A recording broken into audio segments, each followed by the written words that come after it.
felonies and fines can be imposed if you don't file a beneficial ownership report as required under the Corporate Transparency Act.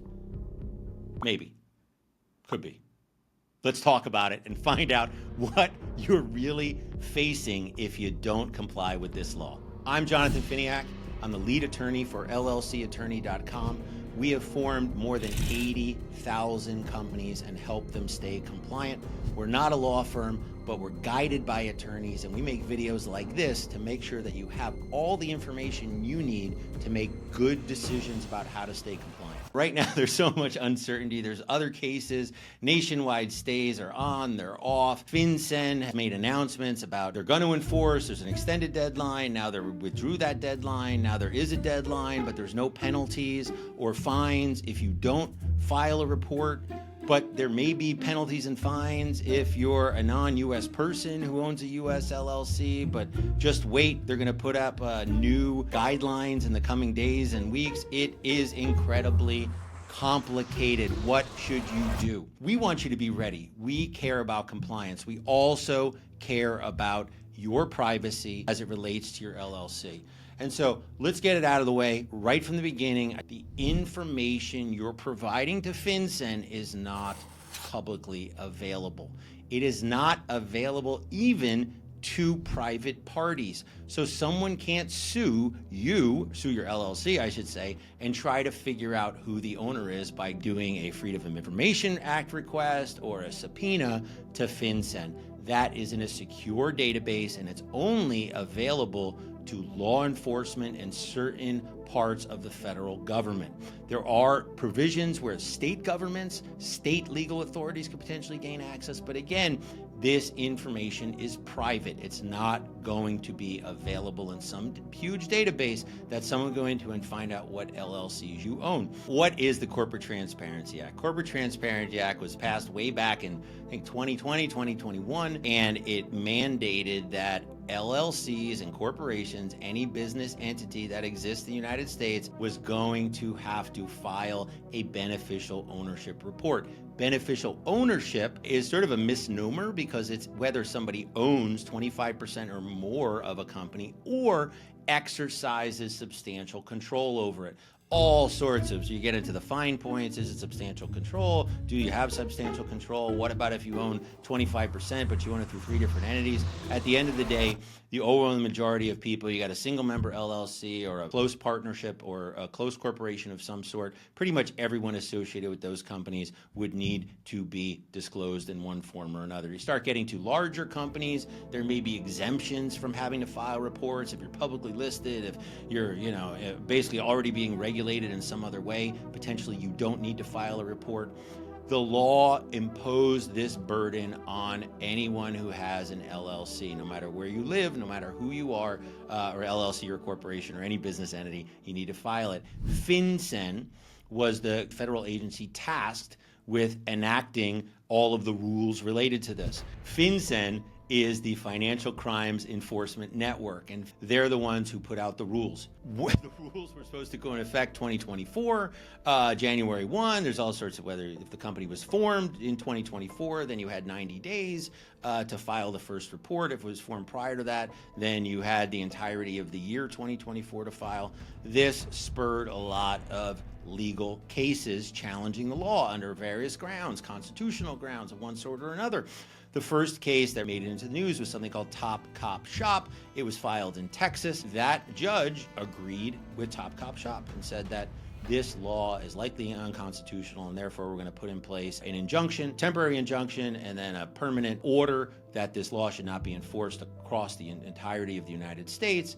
That is making its way up through the courts in Texas and into the Fifth Circuit there. But then there were other cases. Other judges said, no, this is constitutional. This is fine. So you got these competing cases that are going up. There's an injunction. There's not an injunction. A lot of confusion related to this. And as I said in my last video about this, my feeling was that because of the platform of the incoming president and the administration, hands off on imposing more regulations on small businesses that potentially get in the way of companies just focusing on growing. I didn't think that there would be a lot of will to enforce. And so this thing has gone back and forth. It was on again, it was off again. We wound up in earlier this year, it's on again. FinCEN, the Financial Crimes Enforcement Network, put out a new rule and said, all right, you got 30 days now if you haven't filed.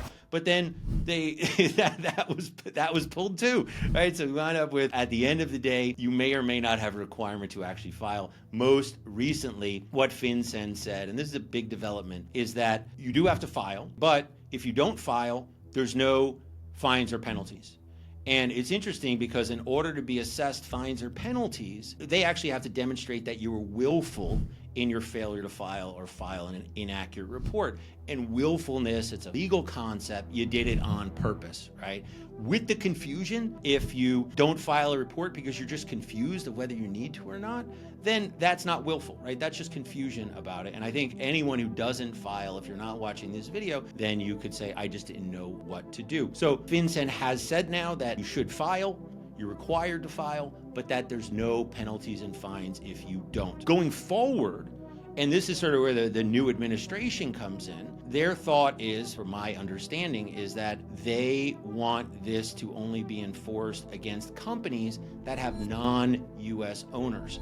So that's not the rule now. The rule is everybody needs to file a report, but no fines or penalties. But we could see changes to FinCEN guidance or changes to the interpretation of the law. And at the end of the day, as it stands now, my recommendation is to actually file a report as required under the law. Now, the way I view it is just because there isn't a police officer with a radar gun on a 55-mile-an-hour posted highway doesn't mean I can go 100 miles an hour. You should still seek to be compliant. Filing now, then, you can file your Corporate Transparency Act reports, which are going to be private. There's no worry about that information being disclosed publicly, and get it done and stop thinking about it. That's why we sent out an email to our clients telling you that please update your beneficial ownership information in the client portal so that we can file that report for you. We also made it clear there are no penalties and fines if you don't file your report. I would say not filing a report, given all of the confusion related to this law and whether you should or you shouldn't, it's going to be really hard for someone to say that it was a willful violation of the law because you didn't file. Remember, there's a willful standard. Even if penalties and fines are reinstated, right? Those are going to be based on and assessed based on a willful standard. Did you willfully not file a report? Did you willfully file an inaccurate report? And given all the confusion, it's hard, even as an attorney, to know what the right thing to do is. But my recommendation is to file a report. Not legally required because there's no fines or penalties, right? There's no police officer there with a radar gun. You can go 100 miles an hour. But I think you file because it's one less thing to think about.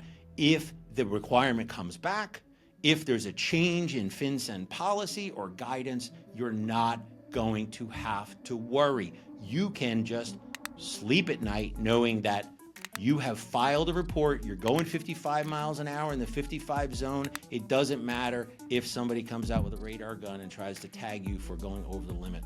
So we make it very easy to file your BOI reports in the llcattorney.com client portal, and all of our client portals. It's included for free. We don't charge an extra amount to file those beneficial ownership reports for you. It's included because we think it's important that you maintain the law, that you follow the law. And so in this case, I recommend you go into your client portal, you update your information, the ownership information, so that we can get that report filed for you, and then you can sleep well at night. If you don't do it, and there is some future action that's taken where the penalties and fines come back or there's a tweak to the law, then at that point you may need to scramble to get that done. So put the information in the client portal and then just stop worrying about the darn thing. If you're concerned about privacy, and you should be as a business owner, you should watch the video I did on a privacy blueprint. It gets into the details of how you can keep your information protected and offline. You should stay tuned to watch that video.